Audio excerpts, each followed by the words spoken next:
Hi, good morning. Welcome back to the USA Cares podcast. We've got things mixing up a little bit today. I've got me as your host, Stefanie, and then we've got some extras here with us today. We've got Ms. Paula Presley, Director of Career Transition, and then we've got Trace Chesser with us, the CEO. Good morning. Good morning. Yeah, Thanks so for having me. we're gonna dive in a little differently to things today. I think something really fun that we can talk about is kind of the working factors within our building. So a lot of people see us for face value of what we're doing and helping people, but there are so many different working parts behind the scenes. So that's one reason we really wanted to identify Paula and bring her out today and have her talk a little bit about what she does on the day to day, if she can explain it, and kind of tell us what's going on with her working parts and what she does to help contribute to this. Well, great. Thanks, Stefanie. It's great to be here. My name is Paula. I'm Director of Career Transitions, and I work with service members who are transitioning out of the military and transitioning into the civilian work sector. So I help them with their resumes. I help them with interviewing techniques, anything that they need help with that will help their transition a little easier. Right. Because having programs like that is super important. Trying to get back into the workforce. Paula comes from a staffing background, so an area that we're pretty well known with, but knowing how that kind of works hand in hand with veterans is super important, especially identifying the key factors that they need to be successful in civilian world. I'm sure Trace has probably experienced that or known several others who have experienced going and using the skills that they've learned in the Army or, where have you, and then putting it back into the workforce. That's the job that I actually came to USA Cares under. Is your job. That's right. And so we created that probably 3 years. I can't believe I'm saying it, but 3 years ago, we started the career transition. They actually had something where they would help veterans with relocation or help them get tools whenever they needed tools for a certain job. But they asked me to join the team to help kind of refine that process to help our service members that are transitioning out or those that's been out for a little while, but they're looking for a certain type of work and they don't know how to express what they've done in the military to where a civilian employer understands it. So I just got to say, you've got the greatest job in the world. I do. The most rewarding job I've ever had. Yeah. And me not having a military background whatsoever, I've known Trace for a few years now.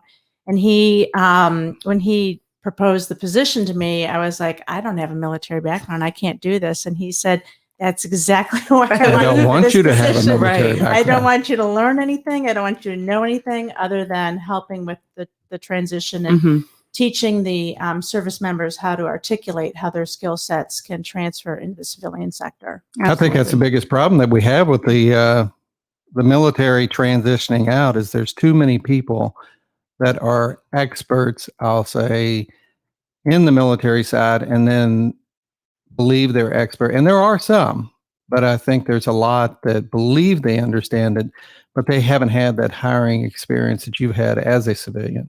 So quite often we run into situations to where they really have no idea how to articulate what it is they did. Because it's just like some of our greatest success stories are what are referred to in the military as combat operations people, the infantry, the artillery, the tankers. And everybody's like, well, that doesn't transition into anything. But we found out they are some of the most successful in the transition. It's just being able to explain it. Yeah. And we are so heavy on the, or in previous positions, very heavy on the employer side and understanding what they're looking for in a candidate. It comes down to person and more than any kind of experience or anything like that. It comes down to what they're willing to learn, their attitude and how they can take things and, problem solve really. And that's one thing we really learned from that. So having that core information to be able to give that to different types of veterans to show them that they're capable of any single civilian job that they want to do. And we also have to educate the employer because the military, the service member really doesn't know, what that company is looking for, that organization, and the organization doesn't know what that service member can bring to the table. So we have a fellowship program that we work with Department of Defense. It's the Senior Leader Corporate Fellowship Program. that I help manage. And it's an 8-week program for senior leaders that are transitioning out of the military after, a certain amount of years and then transitioning into the civilian sector. So, we have a lot of logistics and maintenance and project managers, and they don't really realize that's what their titles are and that's what their experiences are. So I help them understand what they can do, and then I, work with the organizations, and then they bring them in for an 8-week fellowship program. And sometimes they don't have a particular job that they want to put them in, but they bring them in for the 8 weeks and realize, hey, this person would be great over here or over here. So they kind of put them in different areas within the organization to see where they're going to be successful. Awesome. Awesome. Yeah. So a little bit, so that the 8-week fellowship program, so that is through different companies that are helping us, correct? Correct. Okay. So we've got a lot of companies that really are working with us to try and get vets jobs, correct? Correct. Yeah. But we're always looking for more organizations. Right. We're growing the program, and we do need more organizations to participate in the program. Right. It's a great program for the military, the service member, but also for the organization, because they're getting top-notch leaders that they're not just, going to find. It's hard to find those type of skill sets in those type of individuals. Absolutely. And that's one thing I was going to say too. I know we've got listeners all over. If you are interested in kind of getting involved and you have an employer or know any employers that are looking for some really great leaders and potential employees, definitely connect with us. We've got ample of great leaders and people who are interested in finding a long-time career. So let me ask you, I know that, and I'll go ahead and throw this out there, GE Appliances is probably the largest. Well, there's two things here. Those jobs transition pretty well, but the other thing is there's such a large veterans network. They have a formalized group, a GE Appliances Veterans Network group that help these people when they transition. But can you name a couple of the other companies that have hired? Yeah, we've got Metalsa has hired. We've got our newest company, Arvado. Yep. We've got TMI Therapy. So we've got different industries. We've got medical. We've got Baptist Hardin. They've hired a couple practice managers. We've got the logistics, and then GE, as you had said. Yeah. But all different types of industries. So it's not just manufacturing. It's, medical. It is the manufacturing. We've got Atria Senior Living. They were working with us as well. So it's all different types of industries that, that these skill sets translate into. That's great. Lots of options too, which is good because there's lots of different types of people and interests. So we're definitely trying to dive in and hit those skill sets for different people. Yeah. It's awesome. Yeah, so we're working hard in growing the program. Working hard and trying. Now that things have opened up a little bit because of COVID, I'm really excited to get back out and start, cold calling, if you will, and talking to organizations about our senior leaders. But the construction industry is a great industry. We certainly want to dive into different industries for some of these individuals. Yeah. So on the military side, I want to bring up something that seems like there's a common misunderstanding of, we were talking about this earlier when you all were talking about a word that you thought maybe meant one thing, but then, there's something going on. We're all joking about that because we had a crazy conversation before we started this. But Paula, there's a common field that is known in the civilian sector and it's known in the military, but the two actually are not the same. And for the military members' sake, I want to bring this up. What field is that? It's the HR field. Excuse me.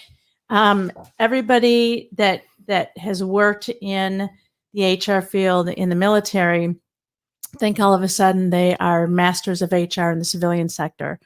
And it's night and day. And I just had this conversation with 2 or 3 service members when I was at Fort Knox this week about HR. And, even though they have a degree in HR, they don't have the experience. So, they don't have FMLA, they don't have benefits, they don't have contract negotiations, union experience. Mhm. And those are part of the things, those are all the things that really that make up the civilian sector of the HR. Sure. They might have recruiting, but a lot of the times in the military, what I've come across is they say, I'm a recruiter, but a lot of times I've noticed they're actually just managing the people that have already been recruited. Okay. So we do have recruiters out there, but there are also people that say they're recruiters, Or but the really management. they're the more management managing Yeah. of of the the people. recruitment. Correct. Yeah. Correct. Absolutely. So, so that is a big misconception of I'm an HR. I'm Right. getting my degree. I've got Yeah. a master's, and it's like, okay, tell me about your experience. Right, And they're right. like, There's so Yeah. many So it subcategories is. of HR too, so that you can really, that's a Mhm. big old Right. umbrella. exactly. So having one category doesn't mean necessarily the whole thing. So that's a good thing to bring up though, Yeah. because there's so many differences and nuances between, civilian life and being in the service for sure. So Especially being a transitioning. former senior leader, military senior leader myself, I understand what they're saying. You're trained, you're taught, you go to a lot of leadership academies that they talk about human resource management, and they're talking about managing personnel and projects and all those things. And that's what HR means in the military, in a sense, is just managing those resources.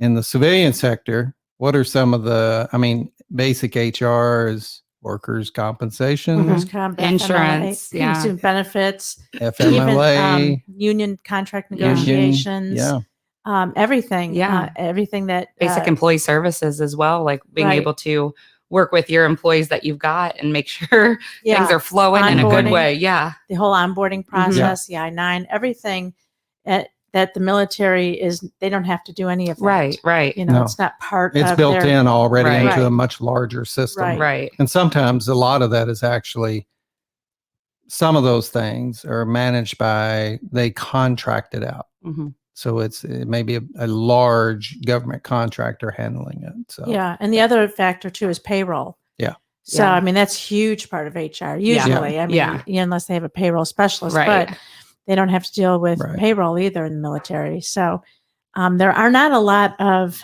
experiences and skill sets that will transfer into the civilian sector. Right. So, black and white, there's a lot of gray area, I'm sure, trying to translate that. So what is it like when you meet an individual and they're like, okay, I'm ready to hop into this job force? Like, what does that look like? Even, I guess even the first conversation. What do you have another skill set? Yeah. Really? Yeah. Because at best, we might be able to get an HR generalist position, hmm but I always try to figure out if they have another skill set, Right, or and then other we can try interests to in go that. back and they're like, well, 10 years ago, I worked maintenance or logistics. I go, let's focus on that because you'll have, I think, greater success. Right. Mhm. Focusing on yeah. those other skill sets. There's so many companies that are looking to promote within as well too. So you may start within maintenance, or you may start within assembly, or so on and so Yeah. forth. And there's ample opportunities to grow into that more Right. of that HR position once you're in there Yeah. and kind of know and learn a little bit about what's going on within the building. Yeah, and the other thing too that we're experiencing is don't think that you got to be humble. So if you walk in there and you think, oh, I'm going to get this cushion job and I'm going to start making X amount of money, Mhm. you have to remember, yes, in the military you were there for 25 or 30 years and it Right. took you that long to get to where you're at. When you go into the civilian sector, you almost have to start not at the very bottom, but you're not going to start at that level that you were Sure. that you retired out of. So you might have to take a second or a third shift Mhm. to get your foot in the door, Absolutely. to work your way into the shift that you Yeah. want. Or the pay might not be right where you want it to be in the beginning because you're used to X amount of money, but Right. then you have to realize that you're starting off kind of at the bottom in a way, but Mhm. so you have to remember that as a service member transitioning out, you have to remember that as well. It's all about growth too. I think Yeah. there's one thing that we've taken from previous experiences. It's you get with the right company and you are set. I promise you. You just have to get your foot in Right. where you can fit in and show that and prove it, and you will be taken care of Yeah. easily. You just got to Yeah. get with the right company, which we're working with so many great ones that you just have to get in there. Yeah. It might not be the exact perfect, circle fit for a moment, but it'll get there. Yeah. It'll Yeah. sand the edges down from that square. It'll get you in there Yeah. perfectly. And the other thing too, I get a lot of gasp, like, oh my gosh, when I say, I'm your rank doesn't matter in the civilian sector. Yes, it's very important of what you did, Absolutely. but unfortunately in the civilian sector, It doesn't it doesn't Yeah. it doesn't translate, doesn't transition at all. Yeah. Nobody, even including myself. I just had a conversation with Trace yesterday. I'm like, okay, explain this to me. I should Right. know it by now, but I don't know what this means. And so he doesn't want to tell me too much Mhm. because he wants to keep me more on the civilian side of Right. things. So I'm trying to learn just what I have to learn. But yeah, so a lot of that doesn't translate Yeah. over. It's a lack of knowledge within civilian life and understanding of what that means or what necessarily their job or what they were doing. We have Yeah. an idea of what we think. And I think it's funny because I always think I know what things may have looked like. And Josh, who was here a couple weeks ago, he showed me some pictures of Afghanistan and looked nothing like what I thought it was going to look like. I mean, we've got, you see movies and they automatically put that like the sepia setting on and they make it dark and you think you know exactly what it looks like and it doesn't. So I could only imagine about some of the jobs that they're doing or what their everyday looks like. Because I think, as civilians, we think one thing when there's a realistic, view of what's actually happening. Yeah. So Yeah. same thing goes with translating job skills and being in an employer position. Yeah, and I'm glad I don't have the military background Mhm. because I'll get a military resume, for instance, and they're like, "Oh, I worked on this for, I paid a lot of money, and I worked on this for, a month." And I look at it, and I'm like, "We're gonna have to spend about 3 hours on this resume, and you have to explain to me what it means so that Right. we can civilianize the resume, Right. because we can't. There are certain things you can't put on a resume, but we also want to showcase your skill sets and how Mhm. they translate over. Yeah. So, and then it's also an exercise for the service member so that when they are in an interview, Right. they can articulate and explain, hey, this is what I did and this is how it translates. Absolutely. So it takes a lot of time to do that. And I love it. Yeah. I have learned a lot of different positions in the military, and some I didn't even know. I told Trace yesterday, I said, I didn't even know this type of position existed in Yeah. the military, But it's a lot of fun. I love what I'm doing. It's just the most rewarding position I've ever had. It's such a key piece too. It's a spot that you don't always think about. So when you think about us and a nonprofit, you don't normally think, okay, we're getting the money and we're helping people. Done. Boom, bam. That's not it. There's so many other working parts like yours. That's so important Right. Well, to be able to provide support. And with the career part of things, Mhm. if we can assist those service members into getting jobs and getting good opportunities, it keeps them from being one of those phone calls of the over 250 phone calls, whatever we get a week, Right. of I need assistance. So with the career portion of what USA Cares does, it prevents that. Yeah. So it is a really big component of what we do. Absolutely. I agree. So I wanted to throw it in that military members, veterans, whomever, a huge part of your life was dedicated to protecting our country. And so it can be a very frustrating thing to hear some of this that, well, this doesn't matter and that doesn't matter and all these things. It's more the fact that I think everybody needs to understand if you take the U.S. population, 330 plus million, and then you take the population of the U.S. military that's currently serving today, it's around 2 million. So that means less than 1%. It's like 0.7% of our population is defending us. So it's less than 1% are actually doing the job. So you less than 1% out there, you need to understand 99% are here doing this and they don't, most don't have the experience and they don't know.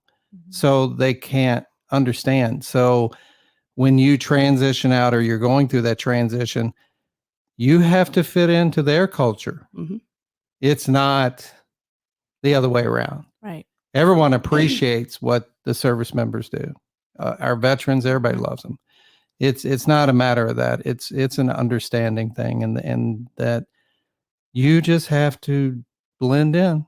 You got to transition in. You have to get in there, and every one of them we get in, they do extremely well, and they're very happy, and they're some of our best friends now. Yeah. But I think that's, for me, that was definitely a challenging thing to know where I was, what I was doing, the positions I held, and then to wake up one day because I needed a job, just to have a job, because I couldn't sit still, first of all, and I needed to pay some bills.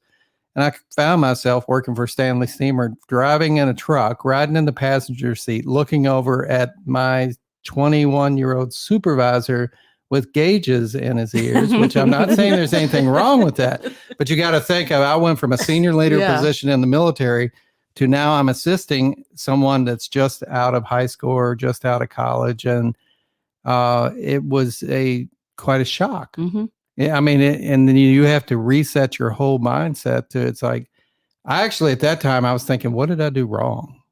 What happened in my life that went so wrong? It wasn't, it was just the next phase of my life. Mm-hmm. Yeah. And you know, if you really think about it, you have to also understand that your superior in your organization might be, you know, you might be 45 and your boss might be 25. Exactly. And you know, you have to accept that. And you know, the other part of it, what we talk about to our senior leaders, is the likability factor. Yeah. You know, if you're a good leader, which, you know, majority of them are that come out, but if you're a good leader and they like you, chances are they're going to find something for you because they want to keep you. Yeah. Right. You know, so the likability factor is also super important. Absolutely. in trying to transition into the civilian sector. Yeah. So you've got, you know, fitting into their world and the likability factor. Yeah, that can be hard, but Right. but it's obviously it's very doable because we've been very successful with the Senior Leader Corporate Fellowship Program. Yeah. So Well, I equate that a lot of times to, you remember when you graduated high school and then you were going away for the first time to college. Mm-hmm. You now had to pack your stuff and you're leaving and you're going into this brand new world and you know nothing. And, you know, and think about your parents freaking out because now you're out on your own. That's a major transition, right? Mm-hmm. It's a major transition to transition out. Yeah. I mean, it's Yeah. such a transition to go in the military that they dedicate an entire training force. A lot of people say drill sergeants. I mean, a very professional, in-depth training program to help you be integrated in. So why do you think you're going to wake up one day and flip a switch and now I'm a civilian? yeah, Yeah. especially after 30 years. Yeah, right? it's a transition Yeah. out. So, you know, keep that in mind, all of you that are going through. Again, I went through it. No one was whispering in my ear saying, hey, this is a transition. Right. I really thought there was something wrong with me. I thought I was a major failure in life. Well, and you didn't have the programs that we have today. No. Like you didn't have We didn't our have any of those. program, and you know, which if you did, maybe you would have had a different feel. But They, you know, they had programs, but nothing like today. And Yeah. and technology. I mean, in the past 10 years, think about it. yeah, the technology The too. technology, Right. the programs. Yeah, it's so much better today. Because when you got out, if you weren't completely connected on social media, you felt alone. Mhm. Yeah. I love the point that you brought up. It kind of just clicked some wheels in my head there for a moment of what it's like to go to college and then come back. Mhm. So I encourage any of our listeners who have gone to college and tried to go find a job after, how you felt. I felt terrible. I felt like, did I just waste, 6 years going to college, doing all this for what? I can't find a job. I remember the only place that would hire me was Old Navy. And it was a very low amount hourly. And I'm looking at my colleagues and my peers who didn't go to college and went straight into the workforce. And they're doing way better than me. And I was like, what the heck did I do wrong? I felt like such a failure. And I couldn't understand what was going on. So I encourage anybody who kind of felt that way, imagine that, but even on a bigger scale, not just going to, upstate or going to a college. You potentially have gone all over the world and then coming back and now trying to find employment. So encouraged to feel how you felt in that moment and know it's on a greater scale of how that feels, and very frustrating. Yeah. And you're like, why won't somebody just give me a chance? I can do it. I can do it. I know I can. And if you joined the military when you were 18, Yeah. fresh out of high school, right? You have no civilian experience at all. Mhm. And now after 25 years of that, this is all you know. Mm-hmm. This is all you know. Now it's like, oh my gosh, what am I doing? Right. And I know I've heard stories with you and some of the other senior leaders the last time you take off that uniform, and That's a very lonely day. it is a very lonely day that I don't It's understand. strange. Right. But it's, it's almost bittersweet. You're ready to do Yeah. this, but now it's like, oh my gosh, it's like, with me, it would be like jumping out of an airplane. It'd be like, oh my gosh, I can't do this. Right. Well, I can tell You you know. firsthand that it was much easier jumping out of air traffic He's like, I'll take that. than it was. Yeah, it's a very lonely moment whenever you realize, okay, once I leave here, I'm done. Mm-hmm. I mean, I'm done. This is it. I've completed it. So there's that satisfaction of that. But there's also that side of it of, well, I won't ever officially be a service member anymore. I always have to practice saying service member as opposed Right. to Marine or Mm-hmm. Army. Yeah. soldier. Or Yeah. so, yeah, that's quite a shock. Yeah. So, when you think about that and you spent the majority and you dedicated a lot to it, it Yeah. wasn't like a slight dedication. And your family too. Yeah. They served with you. Mhm. Sure. The kids have it better today because of social media again. Mhm. They Yeah. can stay in touch with their friends better. Right. Mhm. But it used to be you pack up, you leave somewhere.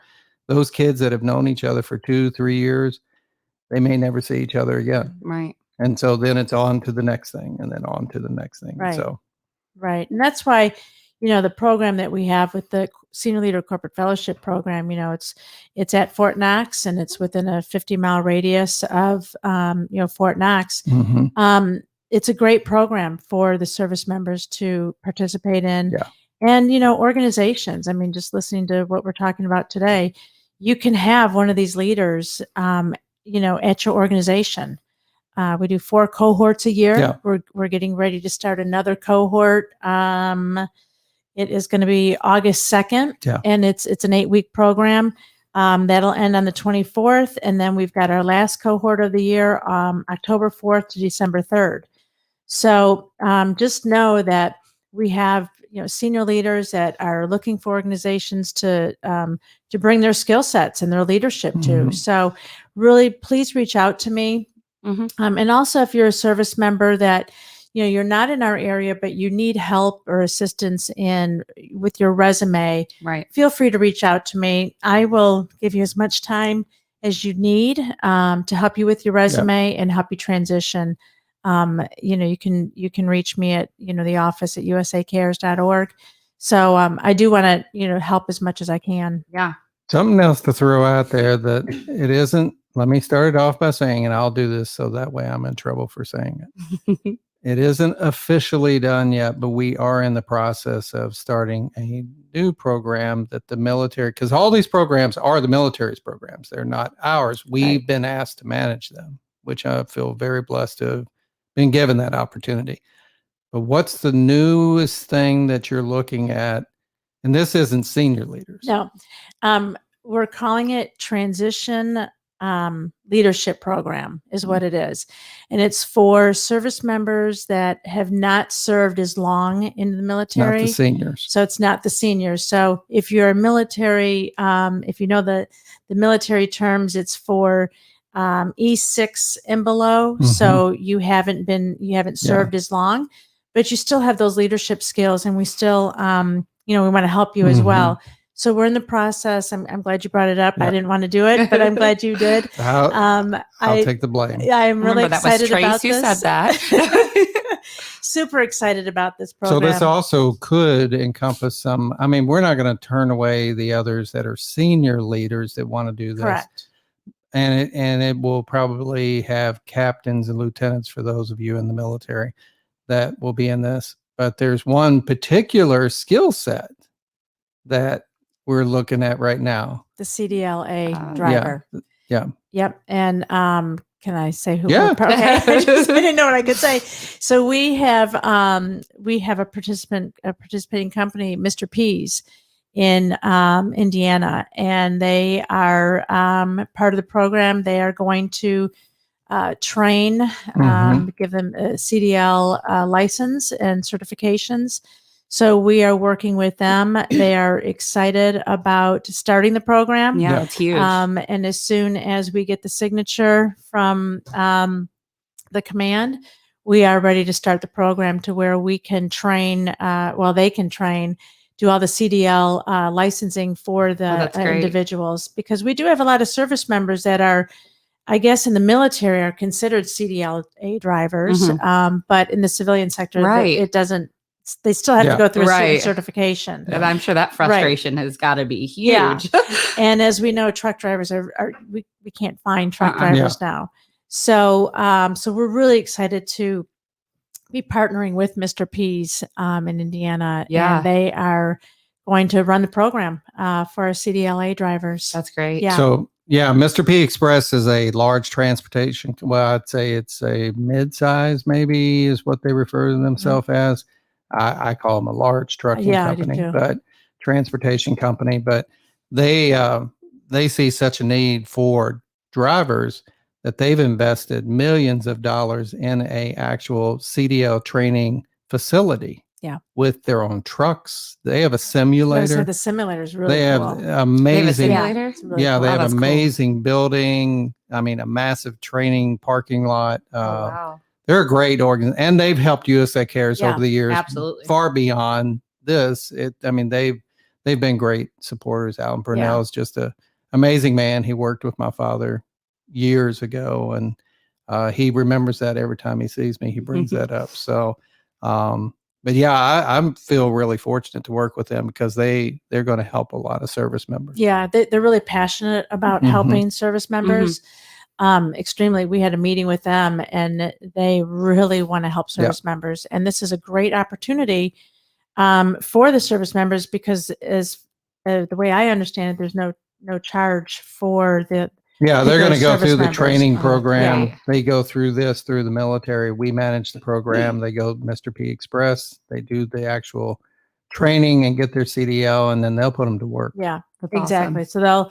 So they'll train them and hire them. Yeah. So but that particular program is just for veteran service members that are part of this program of the transitioning leadership program. Well, I'll throw it out there. I mean, not a part of this program, but if you're a veteran and you wanted to get your CDL, just get a hold of Paula and she'll help connect you, not necessarily through this program, but we'll just connect you straight to Mr. P Express. And then if they can help you and put you through the program themselves, then they probably will. Yeah. Absolutely. And they do a new training every week. So every Monday starts a new training. So, anytime you're ready, they are ready to hire. Do we know how long it takes to get the certification through them? Well, it just depends on the individual. Okay.